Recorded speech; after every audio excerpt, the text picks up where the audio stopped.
Ever wonder why you say you'll change tomorrow, but then wake up and do the exact same thing you did yesterday? We've all been there. We have these huge goals, these amazing intentions, but making them actually stick? Man, it can feel next to impossible. Okay, let's get into why that is, and way more importantly, how we can actually fix it. So this is the big question, right? We decide, this is it. I'm gonna get fit, I'm gonna save more money, I'm finally gonna launch that side project. We're motivated, we're smart, we know exactly what we should be doing, and yet so often it just fizzles out. What is going on? I mean, think about the classic New Year's resolution. Every single January, gyms are absolutely buzzing. They are packed with people, the energy is electric, everyone's got their new planners out, and for a few glorious weeks, it feels like this is the year.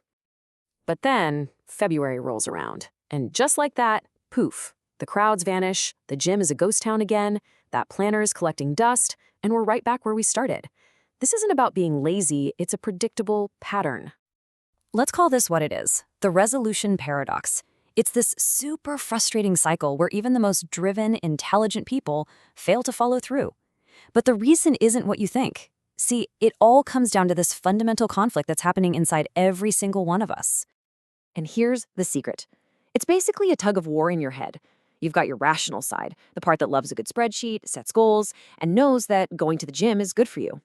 But then you've got this incredibly powerful emotional side that's all about comfort, feelings, and what feels good right now. And it just wants to stay on the couch. When those two go head to head, guess who usually wins? To really get this, we're going to use a simple but super powerful analogy. Let's start with your rational side, which we'll call the rider. The rider is all about having a clear, logical direction. So picture the rider. He's the planner, the thinker. He's sitting on top of this giant elephant. He's holding the reins, and he's got the map. He knows exactly where you need to go. But here's the catch. His strength is limited. He can't just force this massive elephant to move with willpower alone. It just doesn't work. And this story just perfectly illustrates what the rider actually needs. So in a village in Vietnam, aid workers were trying to solve malnutrition. They gave all this general nutrition advice, and it totally failed. But then they looked for what they called bright spots, the few families whose kids were healthy. And they found a simple, clear pattern. The takeaway here is huge. You can't just give the rider a vague goal. You have to give him crystal clear, step-by-step instructions. Okay, so that's the rider. But now let's talk about the real powerhouse in this operation.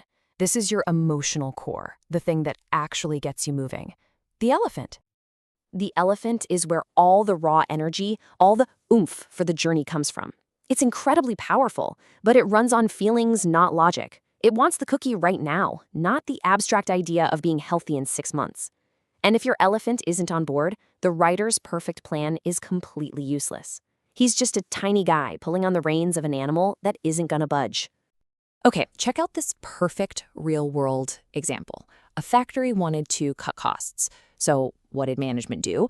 They sent out a memo to all the employees that said, reduce supply waste. It's logical, it's rational, it's a total rider move. And can you guess what happened? Yeah, absolutely nothing. Zero change. Why? Because a phrase like reduce supply waste is totally abstract. It means nothing. It doesn't create any kind of feeling. It didn't motivate the elephant one bit. So one of the leaders tried something completely different and kind of brilliant. He went around and collected all the different types of work gloves the factory was buying at all these crazy different prices, and he dumped this giant, messy pile of them on the conference table.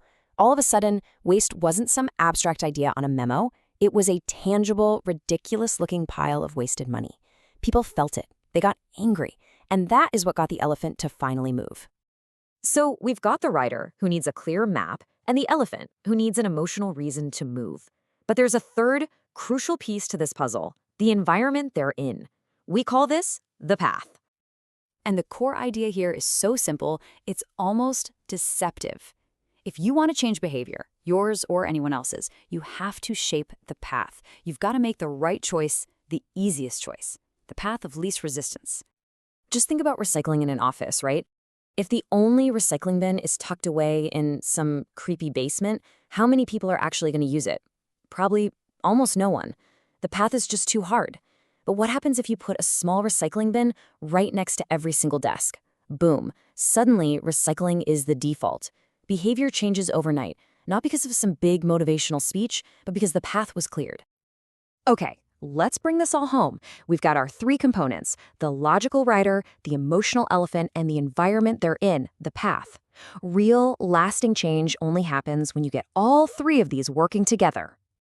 So, the whole solution, the framework you can use for anything, boils down to these three steps. 1. Direct the rider. Don't say, get fit. Say, put on your running shoes and walk for 10 minutes. Super specific. 2. Motivate the elephant. Don't just think about the goal. Focus on how amazing you'll feel right after that walk. Find the feeling.